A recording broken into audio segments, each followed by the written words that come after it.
Hey everybody, welcome, and thank you for listening to this episode of Marriage Therapy Radio. My name is Zach. I'm here with Laura. Man, we got a lot going on. This episode, we bounced some things around. I have a question about therapy that I legitimately do not know the answer to. I don't know if I actually get it in the process of this episode.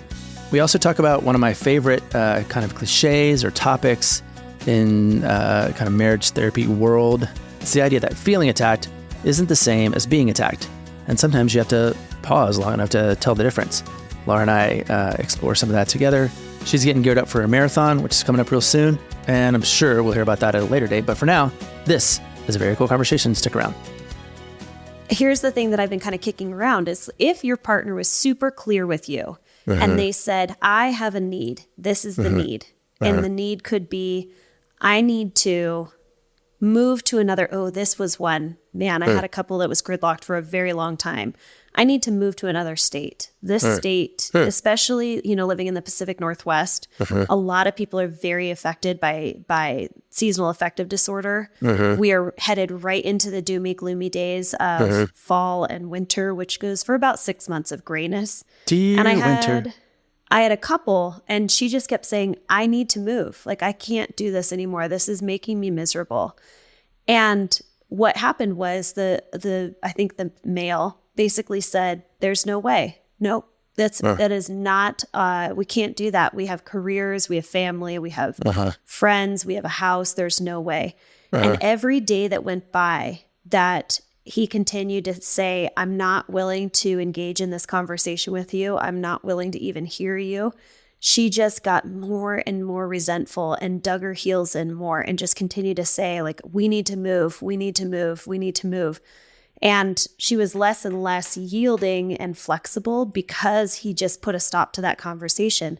And I just keep thinking, like, wouldn't you rather be in a happy relationship and move to another state and find out that you guys want to move back?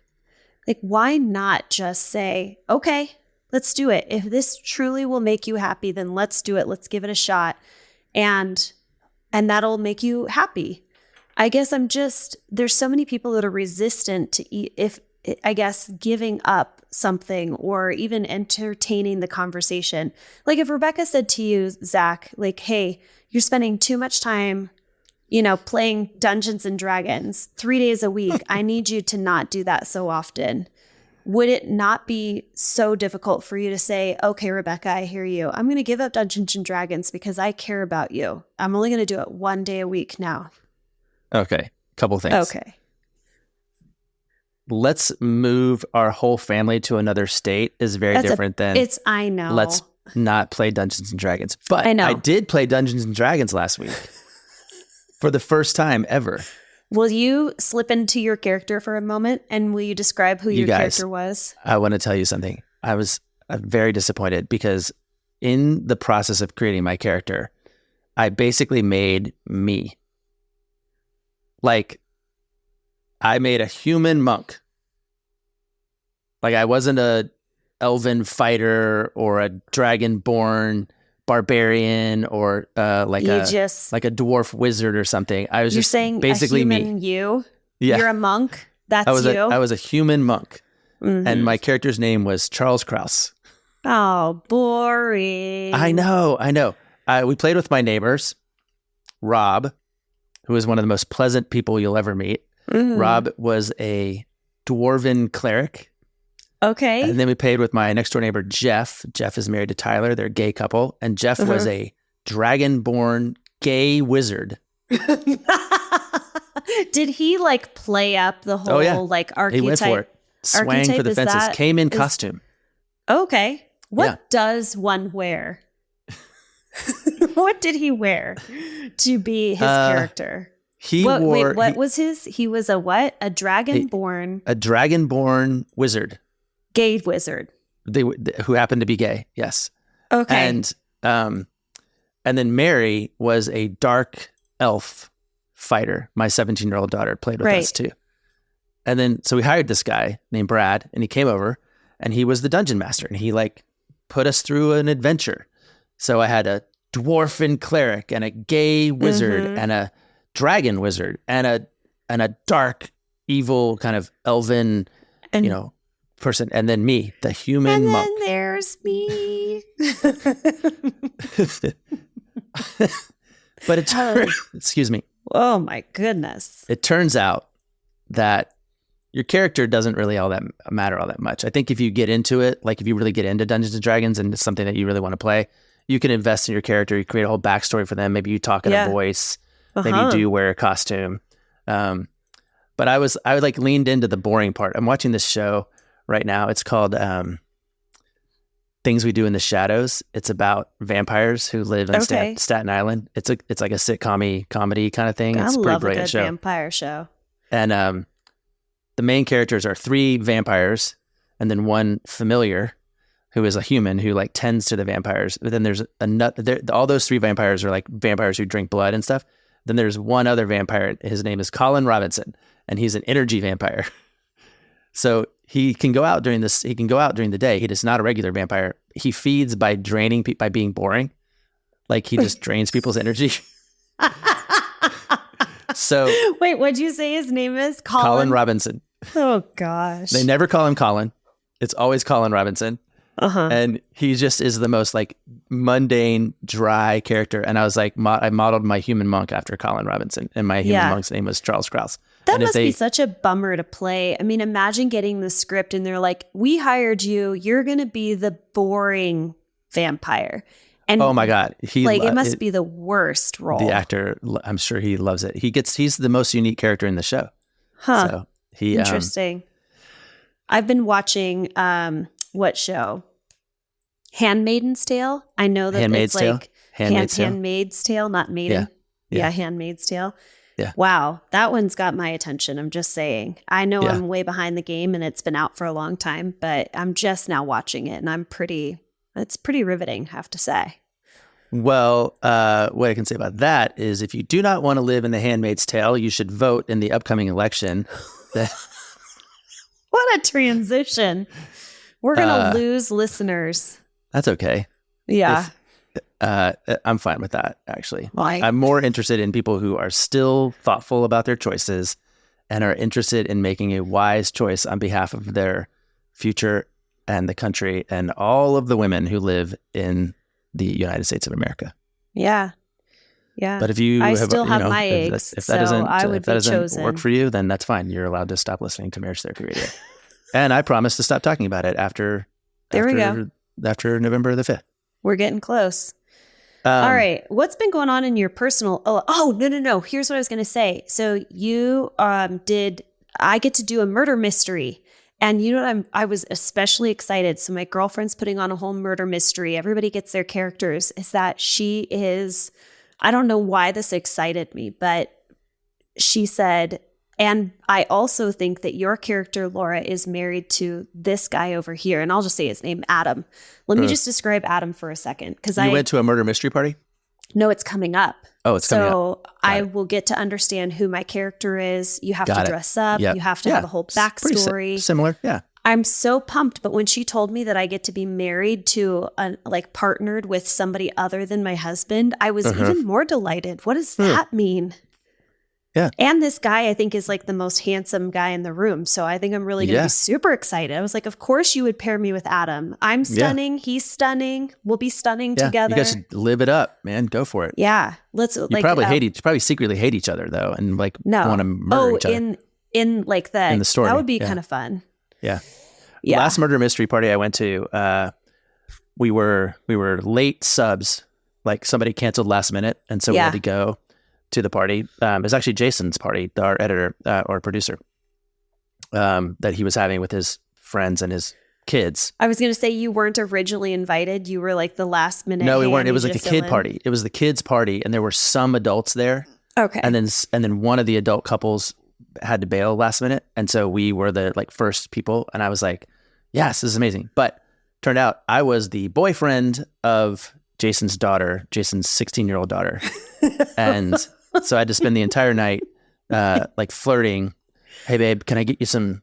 It was prom. It was like a prom theme. I was like, can I get you some punch? And, do you need me to beat up the baseball guy who's, giving you a hard time? And I bet you would love it. I ate it up, and it was so fun. I bet you did. Oh, man. By the way, also in Dungeons & Dragons, not Colin Robinson, Charles Kraus killed the monster that was ultimately responsible for the problem that we were having. The monk was the hero. Yeah. Well, Charles Kraus was the hero. Yeah. Look at that. Yeah. The unsuspecting hero. Sometimes it's okay to be boring and dull. Right. Yeah. And, unattractive, a little portly. I'm just kidding. Oh, man. Okay, so what should we talk about today? Well, I don't think we should talk about whether or not families should uproot their entire lives to change states just because one of them doesn't like the clouds. Yep. It wasn't a great example. I acknowledge that. And we just spent last episode talking all about like asking for what you want and how do you turn toward and all that other stuff. So I have a couple like rando questions that might be interesting for you to think about. Okay. One is, have you ever had this experience? I don't know if this is actually helpful for our listeners. But have you ever had the experience of somebody coming into your practice and you knew them 25 years ago in a kind of a totally disconnected capacity, and they don't remember that they knew you in that capacity? And so like, that you know them, but they don't know that they know you. Oh, and interesting. What would you do there? How would you handle that? Do you have a responsibility to disclose that like we had a relationship in another setting? I would disclose, just because the way that my brain works is I wouldn't be able to focus on much else until I felt like I had cleared the air. So I would probably say, hey, we went to school together. I actually did have this experience where somebody reached out to me and they were like, we went to school together. And I honestly, I had to Google them, see if I could find what they look like. I had no memory of it. Also, somebody else did that to me where they had no memory of me in high school. And I was deeply offended. It was like, oh my gosh. So now thinking about this, it can be offensive if you are someone where you're kind of like, hey, I remember you. I don't want there to be a weird, awkward situation on their behalf where they now feel guilty or feel bad about not remembering that relationship. Yeah. But in general, I tend to take those things and make it pretty obvious and say, we knew each other. Yeah. You might not remember me. It's okay. I wasn't as good looking back then. Yeah. Right on. What did you do? Sounds like I don't know. I've done it yet. Experience. I'm 3 meetings in and it hasn't come up. Okay. So now I'm feeling kind of awkward about it. I'm like, I sort of thought like they would bring it up, but they didn't. And we're doing fine work. That's not the issue. It's just more like, I wonder when this is gonna we're gonna go, oh yeah, that was the thing. And actually, now that I'm thinking about it, it's probably a good idea to sort of establish that rapport and trust with each other between therapist and client before you bring in this other element of, by the way, I remember, our previous relationship. You might not remember me. And then they could maybe feel a little freer in sharing how they feel about that or what's going on. You can kind of talk through it. Yeah. It is really interesting in therapy when you think about it, especially with couples, is that it's very much so the relationship between partners, but also how are you feeling about me? I had this dynamic that just came up recently, yesterday actually, where I was meeting with the couple. The couple, I will oftentimes meet with each partner individually. Sometimes I'll take a 90-minute session and split it in half. And I want to hear each person's perspective. I want to, kind of hold their partner's voice in that conversation. And then I heard back from the husband later that the wife blames me for all of sort of miscommunication between the two of them. And I was like, oh, this is very interesting. Now I'm feeling like the dynamic, I'm very much so a third party in their relationship. Do you ever feel that way where you kind of get pulled into being like a third party? Well, isn't that kind of our job? It is, but it's also, I don't know, in this one, I don't know how to describe it. I almost feel like they're using me as a I don't want to go to well, this happens. I don't want to go to therapy because I don't think the therapist likes me, or the therapist sides with you. Like, I definitely hear how the therapist kind of gets pulled into that dynamic sometimes. That doesn't happen with me very often. But this was the first feedback that I got where the wife in general felt like, and I don't know, actually, I can't tell you because she didn't tell this to me directly. It's all hearsay. Yeah. Yeah, that's the hard part. I mean, I've had couples kind of opt out because one or the other didn't want it, didn't like the way it was going. Absolutely. Which is fine. Yeah. For me, if that comes up in the room, then now we're cooking with gas. Like, we have something to actually work with. We okay, let's talk about that. Let's talk about what data are you using and what does it mean? And I sort of always imply that I'm on the side of the relationship. Like, I will from time to time, like, pick a side, and I'll, like, even yesterday I was with a couple and it wasn't going well and I could tell where it was headed. And I just said to her, I said, can I have the room? Like, can you just give me like 15 minutes? And she left. She just walked out. And I just kind of said to him, I don't want to do this in front of her, but you're being a real dick, like, you gotta dial it down a few notches or else this is going to go off the rails real fast, Oh, okay. And because if I had taken him on in the room, which I will do from time to time, then, we run the risk of whether or not he feels ganged up on by the two of us. And so I think now that there's she has ammo, right? Like, you're not doing it right. Like, you're screwing the thing up, but you are at fault. Yeah. And I thought that's very respectful of you to ask if she can have, or I'm justified in what I'm feeling. And I think that there's always so many dynamics. And I think the reality of couples therapy is we're not there to be fair or friendly. Right. Or, we're there to be helpful. And if your behavior is anti-relational, that's not serving the relationship, you gotta confront that, or somebody's gotta confront it. Yeah. And so, a bad couples therapist, maybe less a couples therapist from time to time. Well, I don't know. Maybe from time to time, a couples therapist will align or triangulate or, sort of come alongside a partner, one partner more than the other. This happens a lot when, let's say, I've been seeing somebody for a while and then they add their partner to the therapy process. Like, there's this sort of rapport and trust that's built up based on our stuff. And then all of a sudden they're subject to this new feeling. I think it's interesting. I always get really cautious with the idea of individual, and I've actually had quite a few of my clients who come to see me. I always ask, what's your previous experience with couples therapy? And more often than not, one person has an individual therapist, and the individual therapist has seen them as a couple for a couple or few sessions. And that might be helpful in the sense of, in this, I have one where she's a trauma specialist. She's invited the partner in, the non-traumatized partner in, to just basically say, I'm just going to share some basic information about trauma, what it looks like for your partner. That can be helpful. But I think, I do think it's very difficult to go from an individual therapy session to now inviting a second person in that you don't have built rapport with and be able to hold the two of them equally.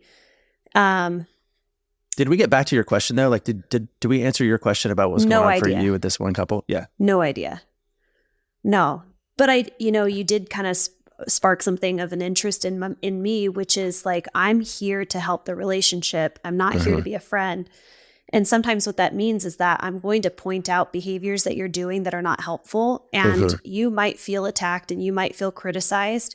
And I have to be and I don't know if you feel like you have to be very tactful in how you share that information and hold that mirror up to the partner and say, you are doing this. And you used a word like justified. I feel justified in my feelings. And I have gone round and round with people trying to explain, you can feel your feelings. Like, your feelings are justified in having those feelings.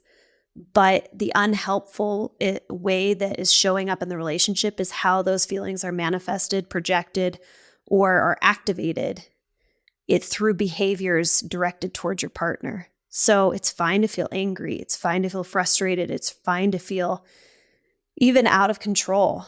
But what I have had to help people see is that how they are enacting those behaviors or those feelings through behaviors is not helpful. Yelling at your partner, getting big, getting aggressive, yelling, screaming, slamming. None of that is okay. Yeah. Well, I think that, okay, we'll pull on this thread for a little while. I think there's something really interesting about sort of helping people appreciate the line between what is and isn't okay. And there's two things that that came up for me as you were talking. One is this idea of really helping people understand that feeling attacked isn't the same as being attacked. Right. Like when you feel attacked, all of those feelings are real. You feel distressed, you feel afraid, you feel shame, line them up, whatever it is. That doesn't mean your partner's doing something wrong. It could mean that your dad was an alcoholic. Right. It could mean that you were in a car accident in 2012, that it could be. So feeling attacked doesn't equal being attacked. And if you can create space between those two things, then you can try to respond in a way that honors your feelings, but doesn't say counterattack. Right. Right. Or the other one is this blame. idea that this is the thing I think that we have more kind of energy around, which is it is 100% okay to be angry. Yeah. Anger Absolutely. is okay. It's information. It's important. Yep. It's helpful. Anger and rage are different. So to be angry or to say act and then to act out in anger, those are different. So when people say I'm angry and then that justifies my bad behavior, I'm That's like, right. No, that's not how that works. Yeah. They're like, but I'm angry. I go, great. Cool. Be angry. Be angry. Yeah. Sounds like the thing that was happening was irritating. Yeah. And was not cool. Yeah. That doesn't mean you get to now justify, Where does that come from? I'm genuinely curious about where people feel justified. And I will say it's on two different spectrums. I'm seeing some people where they feel it is never okay for their emotions to come out or for anyone to become privy to their emotions. It's never okay for somebody else to understand that they're feeling angry or shame or whatever. And then the other spectrum, which is I have complete unbridled control over my emotions and you're going to see and feel every single one of them. So where does this idea of I feel justified in my explosions, my rage, my anger, because you did something that brought this emotion to my awareness, and now I feel justified on unleashing it?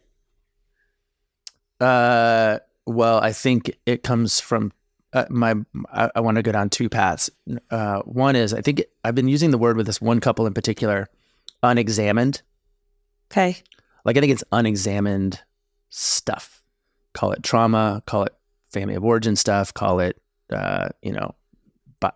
sociology, call it culture. It's just unexamined. So people, like I said about before, this putting the gap between feeling attacked and being attacked, the gap between those two things, it allows for examination. So when people don't examine kind of the stimulus and response gap, then they justify acting out in their thing. There's just not so I think that's part of it, which we can sort of chase if you want. The other part is, I'm wondering, I don't want to get too far off. I know you have two roads you want to go down, but I kind of want to I just don't want to forget the other one. So I'll make a little note. Go ahead. Okay.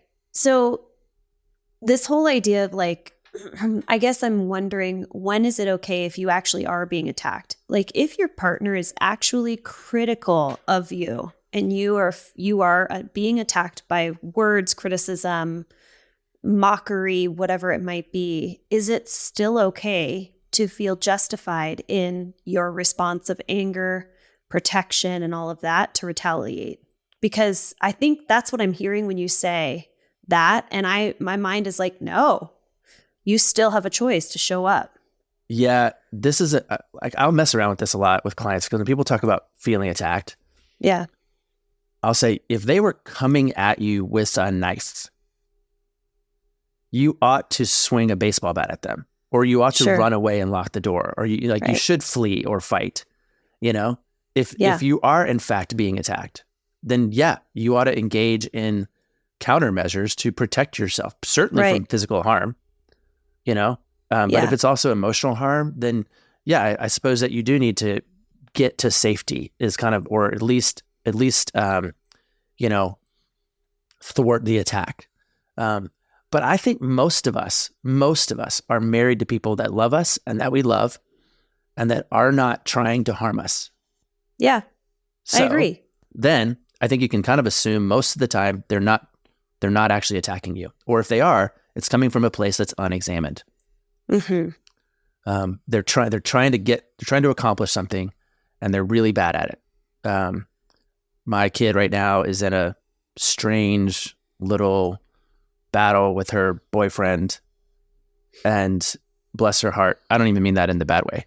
I mean, bless her heart. I mean, like, she has the burden of being emotionally intelligent, being raised by a therapist, and having a lot of access to skill and thought and insight, and he doesn't.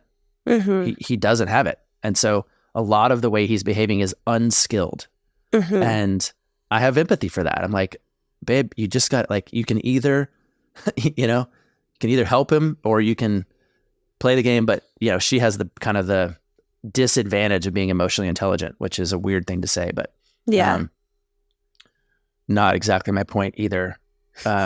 So I think we're talking about your question around what if there actually is a threat or a harm. I think you ought to, know what Protect that is. Maybe yourself. what I'm saying is in this case with him, I don't think there actually is. I think it's coming from a lack of skill and a lack of examination, not an intent to wound. And so in her case, she's 17, there's not a lot of investment. I actually think she is being an angel, but if you're interested in persevering in the relationship, you got to kind of hang in there until people learn how to do the thing that they really do want to do, which is express their need or protect their heart or whatever it is that's on the list. Just getting back to this whole idea of if there's a perception of attack and then there is actual attack. And, I might be getting activated because I am perceiving a threat where there is no threat, right? Like, my smoke alarm is going off. I am perceiving that there is a fire. My partner is 100%. Anybody there could say that is not a fire. You are perceiving a fire because of your history, your past, or whatever it might be. But if in this situation, your partner is being critical and is attacking you with their words, and I'm not using physical, but just attacking you with your words, I still don't see a way to justify your anger and your own, like, unbridled expression of emotion in the sense of, like, a protection. Because I'm kind of thinking, like, how is raising, well, actually now I'm talking myself out of it. Go for it. Talk yourself out of it. Well, who's like, what is the benefit of getting bigger? And if there is an actual threat of my partner is coming at me, and you can either run away, you can kind of coward, you can get bigger. I do actually see now the benefit of getting bigger with your words, with your emotions, and, like, allowing yourself to lean into sort of the outward expression of anger. I'm always going to lean on the side of relationality, right? Like, sometimes you have to get bigger. Let's say I'm thinking about like tiny dog, like your little tiny, like, weird dog that, like, just barks. Like my mini wiener. That's amazing. Okay, whatever. You do not think that dog is amazing. She can't. You think Dash is amazing, but Dash is amazing. Yes. Smidge is still working into her likability. She's only 2. We have 18 but more years. She plays bigger than she is, right? Like, that's right. In order to, like, kind of show strength, and I don't know what she's trying to show it to. Obviously, she's a very safe dog, but I don't know if this metaphor actually holds water. But it's like the idea that sometimes you do have to get big to, protect yourself or strategic. But that doesn't mean you have to be an asshole. That's the part I think that is kind of getting lost here. Like, there are legitimate, strategic, relational measures you can take to protect yourself from actual threat. And then there's this other thing that we sometimes do. And this is the second thing that I was talking about, which is I think some of that comes from trauma. And I was in a conversation the other day with a bunch of therapists, and they were sort of differentiating between talk therapy and trauma work. And the thing that they sort of universally agreed upon, which was, I'm not an expert in any kind of trauma work, so I didn't have a lot to weigh in on. I was really just learning, is the idea that all of that work has to be embodied. Like trauma work when it's effective is focused on the body.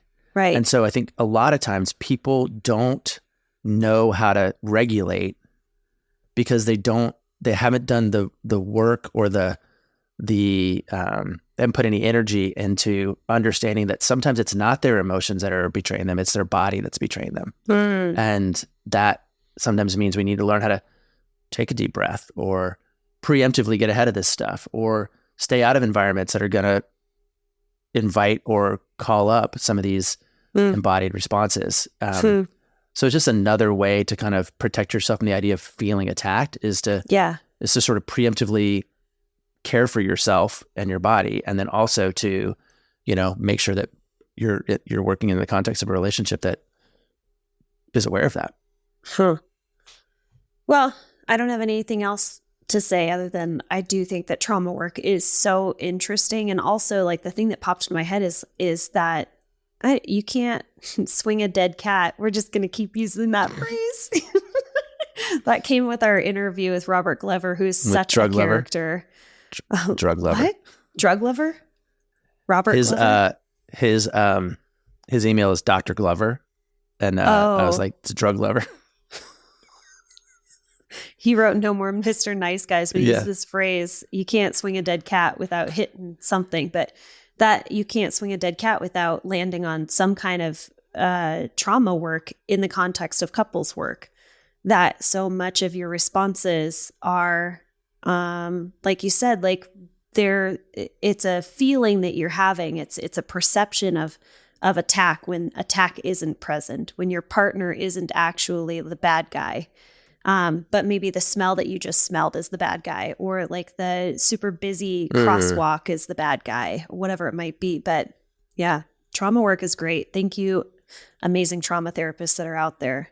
I've been working actually with another trauma therapist that's working with a client of mine. It's been really helpful trying to understand how to relationally manage trauma in the relationship, because I'm doing the relationship work. She's working with one of the individuals on their trauma work. And I want to make sure that we are, collaborating and making sure that what we are offering to each of them and as the relationship, that it's not doing more harm. Yeah. I'm attentive to it.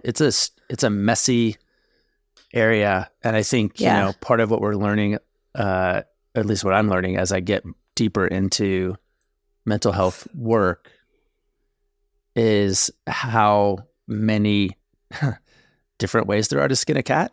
Yeah. Maybe like poor cats. We're going to skin it. Then we're going to swing it. And then we got kill it, removed skin from it, the swing air. it around. Yeah.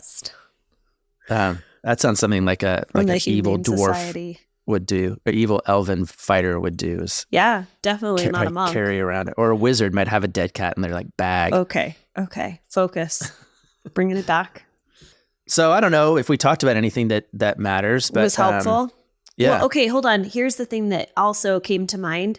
Okay. Is one question that a partner had, which was basically like, I am being infinitely patient and graceful with my partner while they are working through their trauma.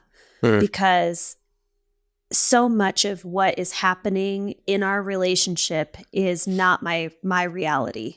So much of what gets stirred up, there's intent and then there's impact. And they are so far apart when there's trauma, because the impact that it's having on, let's just say, the female partner, the traumatized partner, is their own unique experience. And the other partner is having to extend so much grace, so much patience, so much allowing, so much of just like, okay, I get it.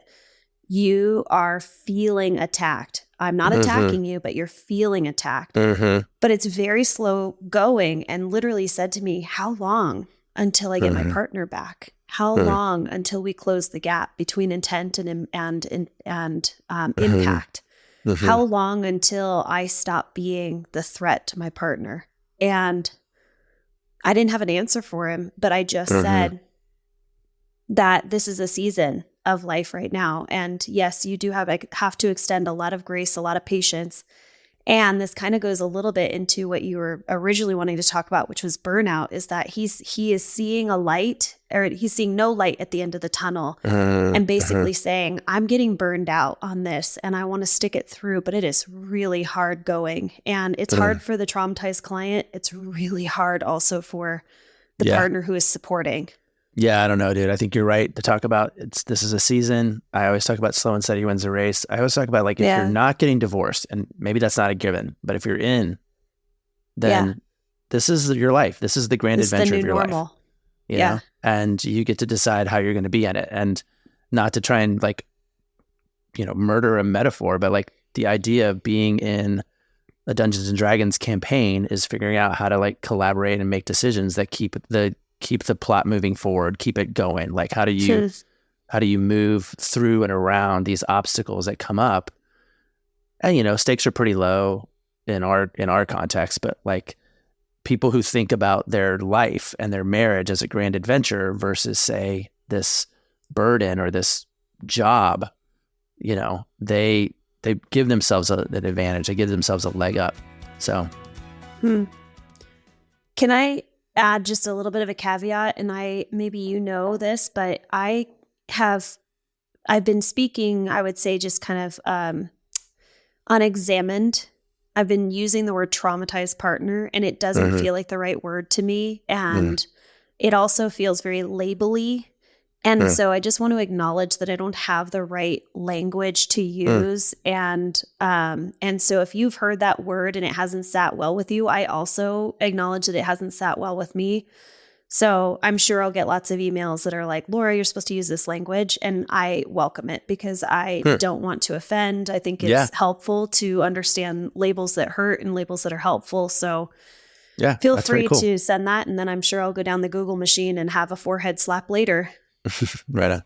Yeah. Okay. Shall we land this plane? Yeah. All right. Thanks so much for listening to this episode of Marriage Therapy Radio. If you haven't checked out our Patreon page, we have been releasing sort of behind the scenes episodes. You can follow with me on just kind of what's going on in my life, how I'm training for the New York Marathon, kind of my own little thoughts. I think I even talked about like my favorite Costco purchases. Zach is working through his book club on Marriage Therapy Journal. There's a lot of awesome things that are happening, and you can become a Patreon supporter for as little as $3 up to $300 if you like. You can find that information by going to our website, marriagetherapyradio.com. Thanks for all of your time and attention, making your relationship better today than it was yesterday.